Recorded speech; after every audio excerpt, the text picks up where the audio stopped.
Sligo Rovers are seriously affected by the 2-week shutdown of sporting activities, which is a necessary measure of public interest.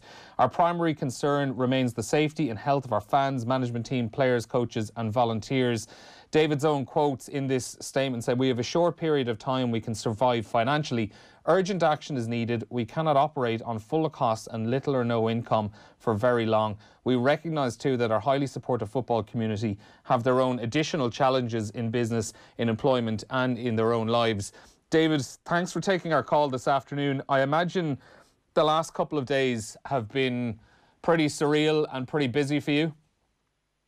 Yeah, they've been busy, and I suppose it's like society in general, it's ever changing. In my day job outside of Sligo Rovers, I advise small to medium businesses on profitability and cash flow and survival and getting bigger and merging and all that. So you can imagine that's been busy too. But yeah, it is quite surreal. And I suppose from our point of view, what we see is that what we believe is that there's a reasonably long shutdown coming. We think it's going to be, who knows, 6, 8, 10, 12 weeks. And there's an urgency about it because, we want to come out at the other end of this period with strong League of Ireland clubs that are viable, that can survive. And we don't want the clubs to go through this period so weakened that some of them go under. Like if you look at the demographic of the League of Ireland, there's probably 3 to 4 Premier Division clubs that are in a bit of a different situation to the rest of us.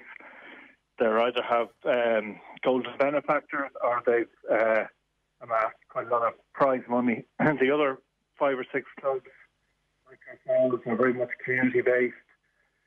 And like the damage goes outside gate receipts, it goes to all the other fundraisers that we do. And the First Division clubs are not going to be in a good place either because they're going to be very dependent on gate receipts and fundraising. And, society is going to change a bit over the next couple of months. As I said to you, I'm advising businesses, the order of the day is cut down your costs. We've got to recognise that our supporters who in Sligo are kind of legendary, to be honest with you, in terms of voluntary fundraising, are going to have their own financial challenges. Some of them are running their own businesses. Our supporters won't have the same income. People are going to cut down costs in their life. And we think that, unfortunately, it's not going to be 2 weeks, it's going to be 8 or 10 weeks. And the action plan so far looks around the fact it's going to be 2 weeks. And I think we'll all be amazed if we're playing football in a fortnight's time. Yeah, I think that's the thoughts of a lot of people as well, David. David, we might just leave you go just for a second. The phone line's breaking up. We're just going to call you back and we'll get David Rowe back on the line in a couple of minutes. But Dan, Johnny, as David was saying there, football activity suspended in Ireland until March 29th. Obviously, as we were saying at the top of the show, we're not experts. We don't necessarily know how long it's going to be, but given the way it's increased over the last few days, it doesn't really feel like we're going to be seeing football in Ireland or anywhere really for much more than 2 weeks. Yeah, look, this is the problem, and David laid it out well there, and I think it probably outlines that very naturally, of course, there's public interest and people are wondering what it means for the Slovakia game, what it means for Mick McCarthy and Stephen Kenny. I'm sure we'll discuss that in due course. What happens to the Champions League and the Euros, but I mean that's all almost irrelevant compared to the bigger picture stuff that David touched upon there.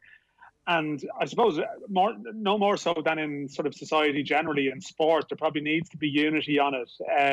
David is right. There are different clubs equipped to handle this better than others. Although the flip side of that is that those clubs might have bigger wage bills and might be reliant on European income coming down the tracks, which could be jeopardised if this delay goes on and on. So, their situations can flip. So more than anything, I think, between players, between, clubs, the FAI, the people need to be around the same table, on the same page. In a weird way, we're coming up to the 1-year anniversary of changes in Irish football, dramatic changes in Irish football. And I'm happier that we're dealing with this now, rather than maybe it would have been probably unilaterally handled back then. And, maybe not in a very clear way. So now everyone has to be around the same table and forgetting past grievances and sorting it out. Yeah. David is back on the line with us. David Rowe, treasurer of Sligo Rovers. David, to go back maybe a week or so, can you talk us through maybe the moment you kind of realised that something like this was potentially coming down the line? Initially, some people were talking about the possibility of behind closed doors, but obviously that in and of itself would again have an enormous impact on a League of Ireland club. But at what point over the last couple of weeks did you realise that you could be in a situation where football was going to have to go on hold? I mean, we could not have survived behind closed doors or with attendances of 500 or less. So the three choices that were laid out were behind closed doors, attendances of restricted to 500 or a shutdown, and we're quite happy that the shutdown, well, not happy, but in relative terms, the shutdown was the only correct route, certainly for us. Since then we've begun. We've been very on the ball in terms of what we're doing. There's a process going on at the moment within the FAI, with the clubs, with the beginning to be with the PFAI, on where this takes us to. We think there needs to be a little bit of reality brought into that in terms of, clubs having 2, 3, 4 weeks to go max in terms of cash flow, and who knows what happens thereafter. I don't advise any other business that keeps paying out full costs and has maybe 5 or 10 or 15% of their income coming in. And we all know League of Ireland clubs are delicately balanced. We've every single penny budgeted forward in terms of cash flow. And as I said to you earlier on, we're Sligo's a massive community club. We raised €500,000 last year in voluntary fundraising. €500,000. What an incredible total from a town and county and diaspora base. And we know those people are going to be affected, and they can't support us to the same. So there's some kind of fundamental, to us, there are two solutions needed. One, there's either some kind of support, which seems to be what is being explored at the moment. That will have to come fairly quickly, within the next 2, 3 or 4 weeks. And the other solution is some kind of temporary pause in terms of shutdown of costs. Certainly for the 5 or 6 Premier clubs that are in the same boat as ourselves and the First Division clubs, nobody goes on when their income is 10% with full costs, and we can't either. And we're, no League of Ireland club other than maybe the top 2 and a couple of strongly supported benefactor clubs are in a position to do that. And we've got to realise where society is in all this debate, and where our supporters are, where our sponsors are. And we've a whole pile of responsibilities, and we as the custodians, the club simply cannot run a large cost base for 3 or 4 weeks hence. We can't. We would be enormously irresponsible, and potentially we would damage what's a very good club and a very good employer and a very good social outlet for people. And as of now, are players still being paid their full wages? As you mentioned in the statement, you have ceased all football activities in line with the HSE and FAI guidelines, so training and team activities have been shut down immediately. At what point do player wages become affected, do you think? Well, I suppose there are a series of meetings on Monday within the FAI. There are three sets of meetings. Some of those meetings are for the second and third time. So there's some concrete action rather than we're kind of skirting around the issues. We're just going to wait to see. But I suppose what I'm saying to you is that I don't think the majority of clubs can wait indefinitely while some supposed golden rescue comes in, or that there's a kind of a never promise of there is going to be a point in time for every single club outside probably 4 where they simply run out of money. I don't want to put a number on it. We know in Sligo what our number is, and we've got a little bit of time for some of those things to be organised. But we live in a real world as well, where there's going to be a lot of changes for people in society and in employment, and the football community can't be immune from that. I mean, we're not training. We've closed the ground. There are no matches. There is no training. Running a delicately balanced financially entity, without serious support or a dramatic cut in costs, you couldn't envisage it. It couldn't happen. Can't happen. How have the players reacted to the possible reality of this? Well, I mean, like ourselves, the players are concerned. I'm sure, and we've a record as a really good employer. We are a very good employer, and we will do everything we can to alleviate the situation. But I suppose the one thing we can't do is run the club under. And there are talks at the moment of some kind of golden fund coming in to assist. Those talks have been in the air and mooted for the last couple of weeks. I suppose our view is that there's a timeline within which that has to be delivered, and it's getting shorter. So we're concerned for our players, we're concerned for our supporters, we're concerned for our fans, our sponsors, all of whom dig deep to keep Sligo Rovers going, and we have to, as a board, do the responsible thing, whatever that is. I mean, the easiest solution is obviously that there is some kind of short-term support, but that appears to be somewhat in the distance and intangible and uncertain. And and the danger is you don't know what the short term is. Is it 2 weeks? Is it 12 weeks? Well, no, we don't. And I think I saw FIFA publishing something yesterday that they're considering suspending football for March and April. So that would indicate it won't be 2 weeks. I don't think any of us believe honestly that it's going to be in 2 weeks' time we're going to be playing League of Ireland matches again. If that's the case, yes, we can. Of course, we can see it through. Of course, we can. But if it goes on beyond that, like it's not rocket science. It's not going to add up fairly quickly. It's difficult for everybody. It's difficult for players. It's difficult for managers. It's difficult for the board, the supporters.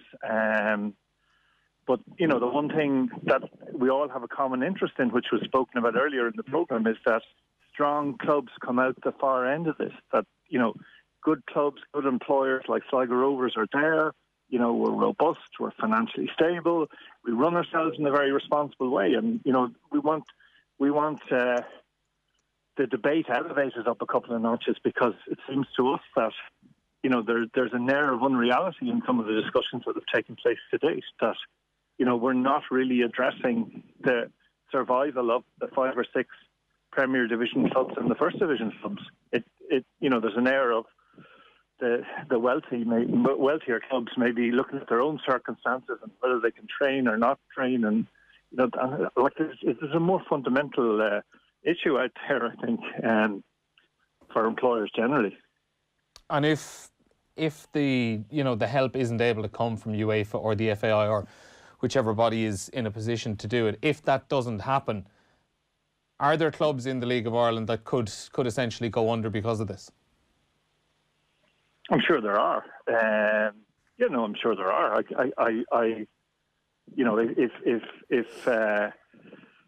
If people end up being contracted to pay out full costs, you'd have to imagine there are. It's quite expensive to run a League of Ireland club, and different clubs have different mix of funding.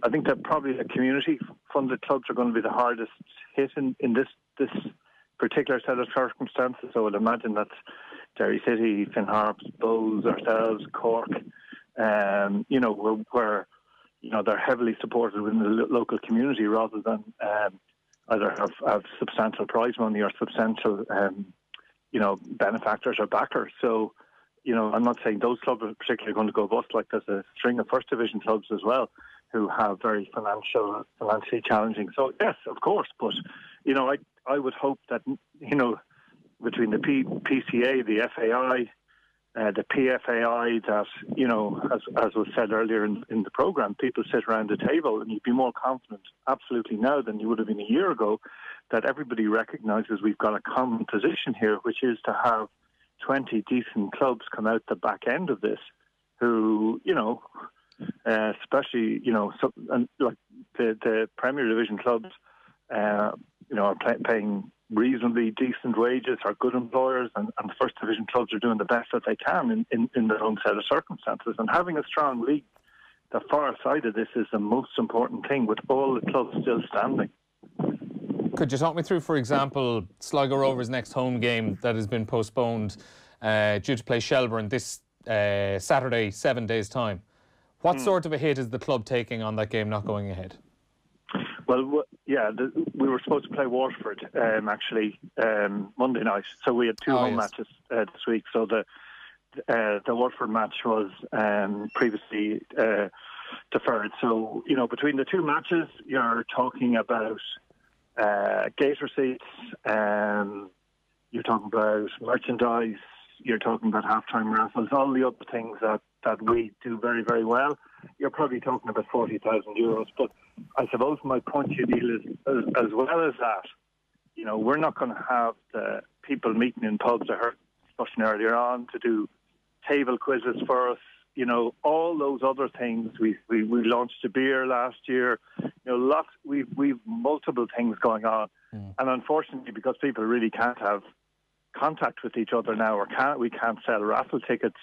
It was a draw that brought in €70,000 last year. So the effect for us is probably double the effect of the gate receipts, because all of those other activities actually dwarf our gate receipts. Like our community and supporter funding is well flagged and well known. So in fact, what we brought in through those revenue streams is about 1.5 times our gate receipts. So for us, the damage is as much in the other revenue streams as it is in losing the two gates. David Rowe, thanks a million for taking the time out to speak to us this afternoon on Off the Ball. Thank you. Thanks, Neil. David Rowe there, treasurer of Sligo Rovers Football Club, speaking about the challenges facing League of Ireland clubs at this moment in time. Very, very uncertain future. Football activity in Ireland suspended until the 29th of March, so for another 2 weeks still, although for all the world it does look like at this point that it could be even longer than that. We'll have thoughts from Dan McDonnell and Johnny Ward on the future for the League of Ireland, the short-term future for the League of Ireland, coming up after the break. Football on Off the Ball with Paddy Power, the greatest football partnership since Shearer and Owen.